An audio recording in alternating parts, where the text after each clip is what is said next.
All right, folks, imagine this. You're 6 years old at church, and there's this sweet old grandpa in the tweed suit smiling at you, offering you a piece of candy with those gentle blue eyes. Perfect family man, right? Wrong. Dead wrong. That grandpa, his name was Albert Fish. And inside that grandfatherly skull was the most twisted, broken brain America had ever seen. The real Boogeyman of 1920s New York. No cheap gore today. No tabloid shock tricks. We're diving deep into his psychology. How a little boy became the monster under the bed. And trust me, by the end of this, you'll feel that shiver down your spine, and you'll never trust Werther's originals again. Buckle up. Let's start at the beginning, because that's where monsters are made. 1870, Washington, D.C. Little Albert Fish enters a family that's already a psychological disaster zone. We're talking uncles locked in straitjackets hearing voices, religious fanatic grandparents seeing demons in the wallpaper patterns, a mother who's obsessed with hellfire and brimstone sermons about little boys' natural urges. Normal parenting, this was not. Then, bam! Dad's dead when Albert's just 5. Mom can't handle it. Ships him off to St. John's orphanage, which wasn't an orphanage so much as a child abuse factory. Picture this. Every single day, belts cracking across little backs. Kids lined up for ritual whippings. Blood on the walls, screams echoing through stone corridors. For 99% of children, this creates terror, PTSD, a lifetime of therapy bills. But Albert Fish? Something snaps different. See, the other boys notice his body reacting to the pain. Excitement where there should be agony. They start calling him ham and eggs. Yeah, you get why. That moment, that's patient zero for his entire nightmare psychology. Classical conditioning on steroids. His brain literally rewires itself. Pain receptors get hijacked by pleasure pathways. What should scream, "Danger, stop," now screams, "More, keep going." It's like if Pavlov's dogs started throwing themselves at the bell, begging for round 2. Chilling, right? And kids being kids, that nickname sticks. Forever. Talk about the origin story nobody wants tattooed on their psyche. Fast forward to teenage Albert, and you see the wiring problems multiplying. He becomes obsessed with public bathhouses. Not for cleanliness, folks. For staring. Hours watching naked boys. Then he gets pulled into relationships that introduce him to the extremes. Urine play, waist fascination, total power exchange games. Shame doesn't deter him. Shame becomes rocket fuel.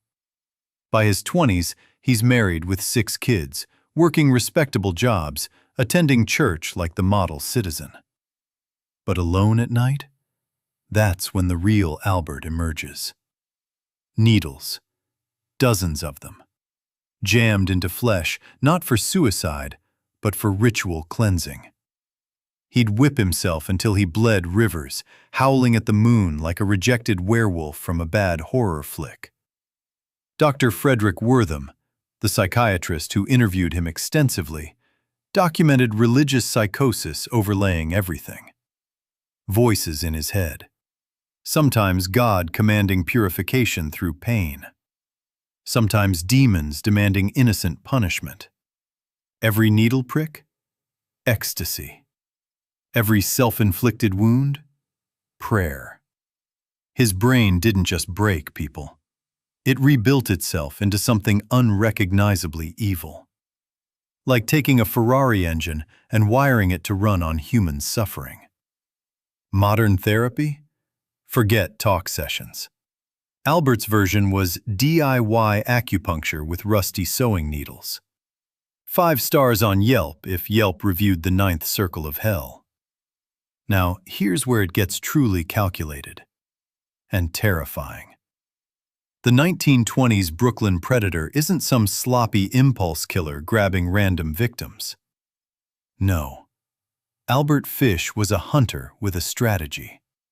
Orphans, runaways, poor immigrant kids.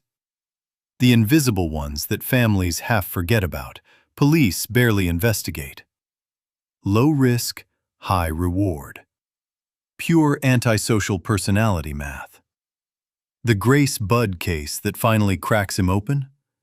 Masterclass in deception psychology. He shows up at their door dressed as a respectable farmer. My sister's having a birthday party upstate.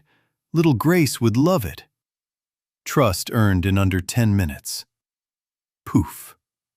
Gone. Years later, the mother gets a letter. Not some ranting confession. Casual. Chatty. Like sharing a dinner recipe gone uniquely wrong. She spots the return code. NYPCBA. Cracks it. Police swarm his home. Albert confesses everything. Claims hundreds of victims. Probably exaggerated, but the confirmed ones? Chilling precision in every step. Think about those families for a second. Candles burning on kitchen tables. Prayers whispered at bedsides. Hope flickering against the reality that their invisible child was chosen precisely because nobody would look that hard. That's the mask's true horror. It let him walk among us. Now, the 1935 trial becomes ground zero for understanding monster psychology.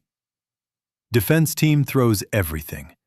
Religious delusions, extreme paraphilias, psychopathy cocktail, trauma-induced rewiring.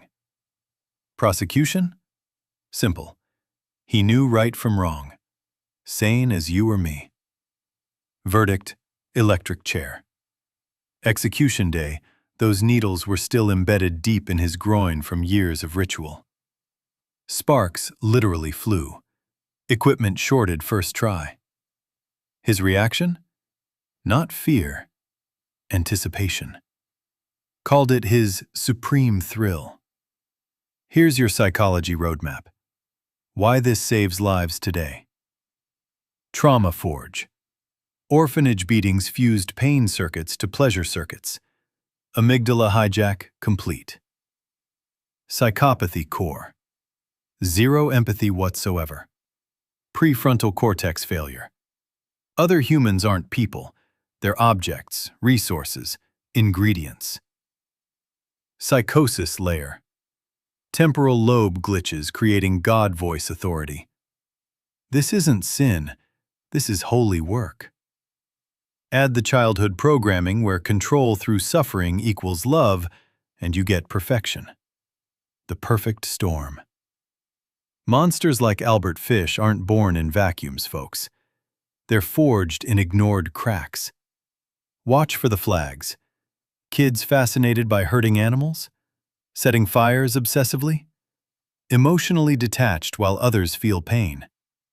That's your intervention moment. Therapy can rewire circuits before they cement. Empathy training builds those missing prefrontal connections. Early action doesn't just save that kid. It saves countless future victims.